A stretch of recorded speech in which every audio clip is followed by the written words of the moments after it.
importante naman yung pangalan namin. Hoy, pati mga birthday ha. Oh, siyempre. Oh, yes. Pati mga magulang, lahat na nakasulat dyan, importante. Sa akin yung bibigay ni Papa. Ano daw? Siya daw magbibigay ng flower kay Papa. Dalawa yung flower mo, di tagisi sila. Char. Pink? Asa ito bibigay?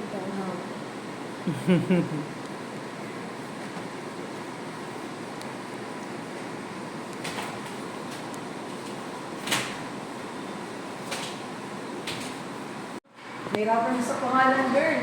Mahaba, magsulat. Aba, kasi pasaway din mga magulang eh. No? Yung mga anak ko din, double din pangalan eh. Kasha naman. So, Mr. Sandico and Marata, you're here to get married. And you're sure na magpapakasalan kayo. Wala rin kong bawian. Alam na natin yun. Sinagyan ko na. Sabihan niyo rin ba niya? Ganun siya. Ganun siya. Okay. Ganun nyo. Iyak sa amin. Ganun ganon. Okay.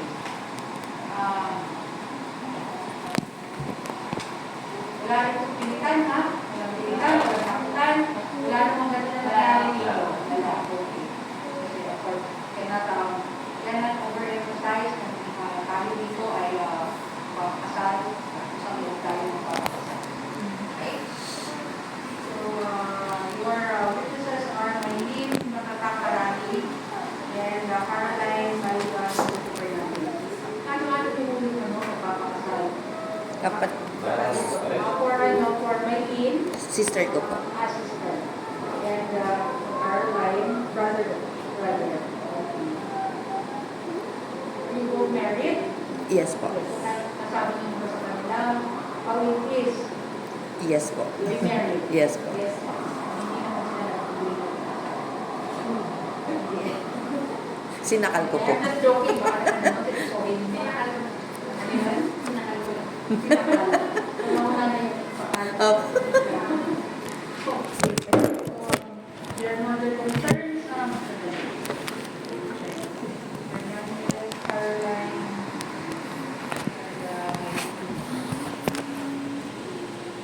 Maylene naman po. Correct naman po.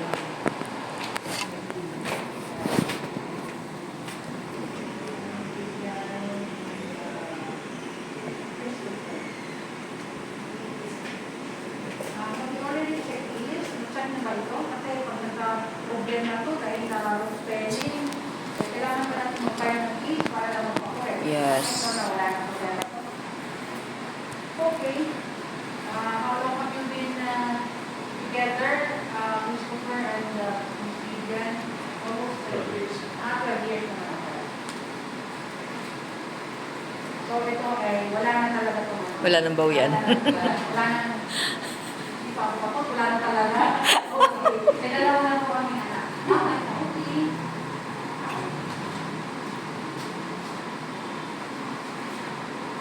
Ano silang choice?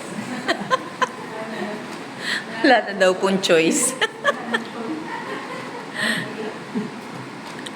Wala na tayong bili or reluctant.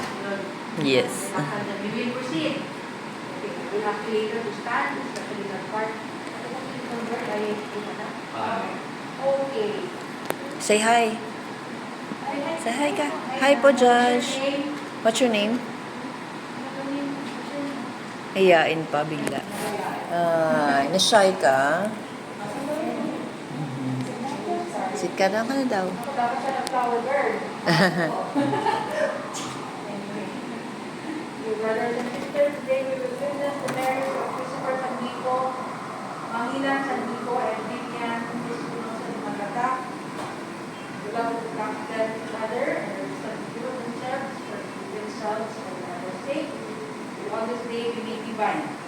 Therefore, rejoice on this day, when Christopher and Vivian seal their love with eternal bond. May the joy that declares the day remain with them and accompany them all the days of their lives. You all know that Their joy will be punctuated with sorrow, and their smile will be lined with tears. Let us hope and pray with them that the sorrow and tears will not pull them apart, but rather bend their lives closer together, so that every tear will only deepen their love for each other. Christopher and Vivian, you are here before the court to enter into marriage, which is not a mere contract. It is an inviolable social institution. You are about to enter into a union that is most serious and most sacred. The union is most serious because it will bind you together for life. Your relationship is supposed to be intimate, but it profoundly influences your whole future. That future, with its hopes and disappointments, successes and its failures, its pleasures and its pains, its joys and its sorrows, is hidden from your eyes. You know that these elements are mingled in every life and are to be inspected in your own. So, not knowing what is before you, hindi ko pa talaga alam kung ano yung future. Anyway, so not knowing what is before you, you take each other for better, or worse, or richer, or poorer, in sickness and in health, until death. Our love, for that matter, obliges you to live together, serve mutual respect and fidelity, and render mutual help and support. Before we proceed any further, is there anyone here present who knows of any legal impediment or any reason why Christopher and Vivian should not be joined together in marriage? So, please come forward and explain the circumstances, otherwise we will proceed. There are no objections, Your Honor. To the rest of you here present, who are here not only as witnesses, much less spectators, who are here to assure the state that in the demands of conjugal life may ever be upon the couple, you will be there to extend support, give encouragement, and console them by your friendship. To the witnesses, Maylene Di Matatak Karaki and Caroline Laika Santiago Fernandez, you have been chosen by Christopher and Vivian to be their witnesses. Are you ready to support, strengthen, and uphold the bond of marriage between Christopher and Vivian? Reply, yes, we are. Yes, we are. And ang aso ko pupustahan that they are here of their own volition. Vivian Espinosa Di Matatak, you come here of your own free will to find yourself forever in the love and service of your husband. If this is so, please respond, yes, I do. Christopher Mangilan Santiago, you come here of your own free will to find yourself forever in the love and service of your wife. If this is so, please respond, yes, I do. If you wish to contract marriage, please hold each other's hand and express your attention before the court. Okay. Right. Do you, Vivian Espinosa Di Matatak, take Christopher Mangilan Sandico here present to be your lawful husband? Do you give yourself to him as his wife? Do you accept him as your lawful husband? Do you, Christopher Mangilan Sandico, take Vivian Espinosa Di Matatak here present to be your lawful wife? Yes, I do.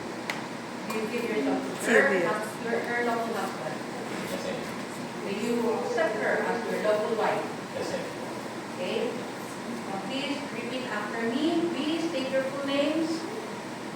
I, Christopher Santiago, Hereby take hereby take and accept each other and accept each other as lawful husband and wife. as lawful husband and wife, And we give ourselves to each other and we give ourselves to each other to have, to hold, to hold, to be one in heart, be one at heart, one soul, one soul, and one affection. and one affection. From this day forward, This day forward, for better, for better, for worse, for worse, for richer, for richer, for poorer, for poorer, in sickness and in health, in sickness and in health, until death was part. until death was part. We have the rings. We have the rings. Okay, these rings signify an endless love, a love that grows with increasing luster and value through the years. May Christopher and Vivian wear them every day with mutual love and in unbroken loyalty. Kaya now ask the groom to put the ring on the bride's left ring finger and repeat after me. Vivian, Vivian, wear this ring wear this ring as a sign of my love and loyalty, as a sign of my love and loyalty, and to sustain you that will sustain you in joy in joy and in sorrow. and in sorrow. And now ask the bride to put the ring on the groom's use left ring finger and repeat after me.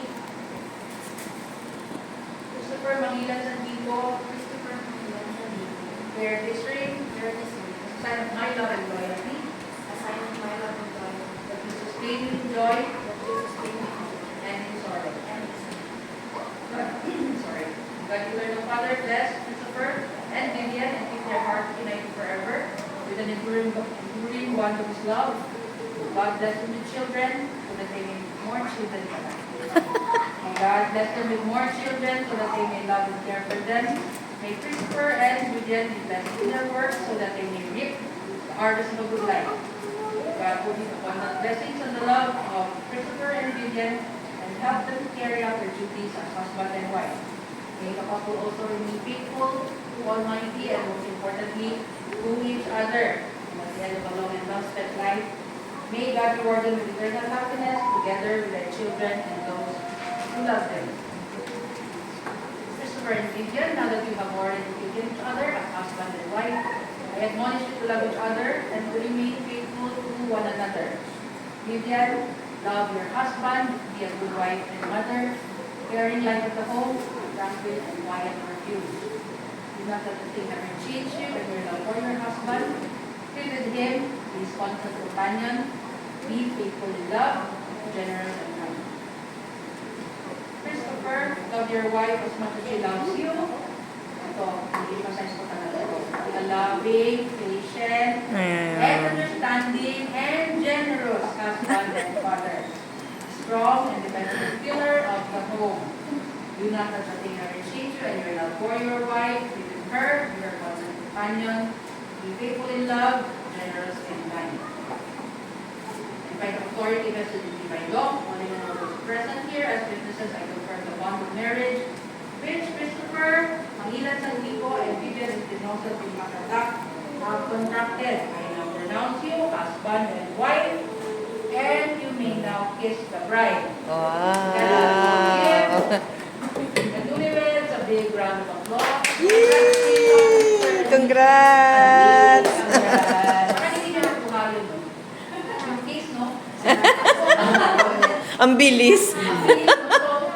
Halata po pag matagal. Okay, ulitin na. Ulitin at you make ayan, ang bilis And oh. now pronounce your husband and wife, and you may now kiss the bride. Kiss the bride.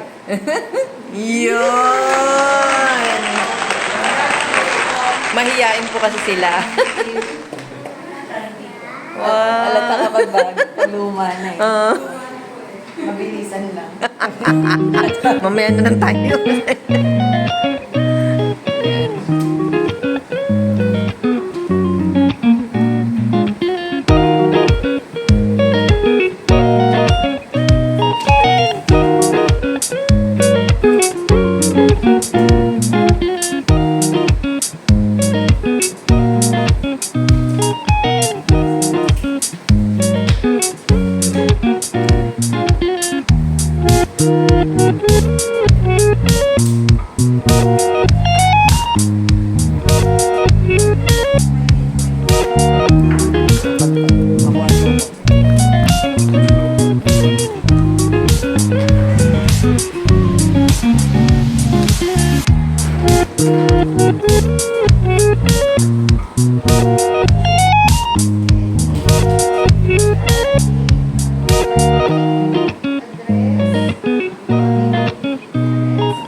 Korte pala talaga.